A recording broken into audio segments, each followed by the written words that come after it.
Megastar చిరంజీవికి ఒక అరుదైన గౌరవం లభించింది. సినిమా రంగంలో ఆయన అందించిన సేవలకు గుర్తింపుగా దుబాయ్ ప్రభుత్వం మెగాస్టార్ కి గోల్డెన్ వీసాను అందించింది. ఇక ఈ వీసాతో దుబాయ్ లో 10 ఏళ్ల పాటు ఎలాంటి పరిమితులు లేకుండా నివాసం ఉండే ఛాన్స్ దొరికినట్లయింది మెగాస్టార్ చిరంజీవికి.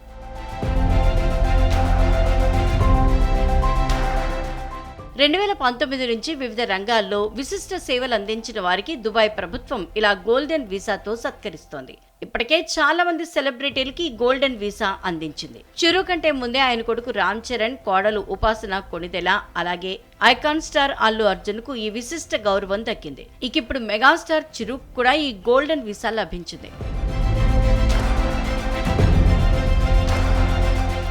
ఇక చిరంజీవి కంటే ముందు కాలీవుడ్, బాలీవుడ్, శాండిల్వుడ్ సినీ పరిశ్రమకు చెందిన పలువురు తారలకు కూడా యుఏఈ ప్రభుత్వం గోల్డెన్ వీసాను మంజూరు చేసింది.